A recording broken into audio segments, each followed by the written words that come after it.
నిద్రపోయేటప్పుడు ఒక కాలు బయట పెట్టి పడుకుంటే ఏమవుతుంది? ఒక కుక్క ముందర ఇంకో కుక్కపై ప్రేమ చూపిస్తే ఏమవుతుంది? నిజంగానే పిల్లలు హోంవర్క్ చేయడం వల్ల బ్రెయిన్ పవర్ పెరుగుతుందా? ఎక్కువగా ట్రావెలింగ్ చేయడం వల్ల ఏమవుతుంది? అతిగా నీళ్లు తాగడం వల్ల ఏమవుతుంది? చీమలు కొన్ని 100 అడుగుల మీద నుంచి పడితే ఏమవుతుంది? ఒక చిన్న పాప పోలీస్ ఆఫీసర్కి ఎందుకు సారీ చెప్తూ లెటర్ రాసింది. జపాన్ కంపెనీలో హ్యూమన్స్ తో పాటు పిల్లుల్ని ఎందుకు హైర్ చేసుకున్నారు?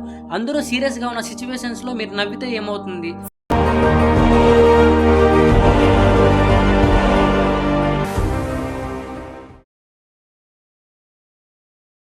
హాయ్ ఫ్రెండ్స్, ఈ ప్రపంచంలో విషపూరితమైన పాముల గురించి అయితే తెలుసుకుందాం. ఫస్ట్ వన్ తెలిస్తే ఖచ్చితంగా షాక్ అవుతారు. నెంబర్ 3, కింగ్ కోబ్రా, నల్లత్రాచు. ఈ పాము కాటేసే విరుగుడు కూడా అవసరం లేదు, ఎందుకంటే హాస్పిటల్కి వెళ్లే లోపలే 30 నిమిషాల్లో మనిషి చనిపోతాడు. ఈ స్నేక్ అంత powerful. Snake number 2, black mamba. ఇది ఎక్కువ అమెజాన్ అడవుల్లో తిరుగుతూ ఉంటుంది. ఇది కానీ కాటేసి 5 నిమిషాల్లో చనిపోతారు. ఇది ఎక్కువ మనుషుల్ని చంపేసిన పాముగా రికార్డుకి ఎక్కింది. Snake number 1, Typhoon. ఇది ఎక్కువ ఆఫ్రికా అడవిలో ఉంటుంది. ఇది చాలా విషపూరితకరమైన పాము, ఎందుకంటే ఇది కాటేసిన 30 సెకండ్లోనే మనిషి చనిపోతాడు, అంత పవర్ఫుల్.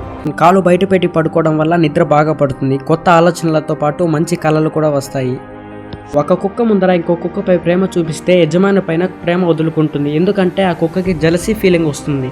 ఫ్యాక్ట్ నెంబర్ 3, చిన్నపిల్లలు హోంవర్క్ చేయడం కంటే మ్యూజిక్ వినడం వల్ల 90% బుర్ర ఎక్కువ పెరుగుతుందంట. ఎక్కువగా ట్రావెలింగ్ చేయడం వల్ల డెసిషన్ మేకింగ్ పెరుగుతుంది, దానివల్ల ఎమోషన్స్ కూడా కంట్రోల్ చేసుకోగలరు. నీళ్లు తాగడం వల్ల ఒంట్లో సోడియంస్ లెవెల్స్ అనేది తక్కువ అయిపోతాయి, దానివల్ల స్పృహ కోల్పోతారు. చీమలు కొన్ని 100 అడుగుల మీద నుంచి పడ్డా కూడా వాటికి చిన్న గాయం కూడా అవ్వదు. ఒక చిన్న పాప అనుకోకుండా తన మొబైల్లో 1991కి డైల్ చేసింది. అవతల పోలీసులు ఎత్తగానే కట్ చేసింది. అవతల పోలీసులు అని తెలుసుకున్న ఆ పాప సారీ చెప్తూ లెటర్ రాసింది. జపాన్ కంపెనీలో హ్యూమన్స్ తో పాటు పిల్లులు కూడా హైర్ చేసుకున్నారు, ఎందుకంటే హ్యూమన్స్ స్ట్రెస్ఫుల్ గా ఉన్నప్పుడు పిల్లులను చూసి స్ట్రెస్ ఫీల్ అవుతారని. ఇది రియల్ గా వర్క్ అయింది. అందరూ సీరియస్ గా ఉన్న సిచ్యువేషన్స్ లో మీరు నవ్వితే మీరు సైకలాజికల్ గా స్మార్ట్ గా ఉన్నట్టు.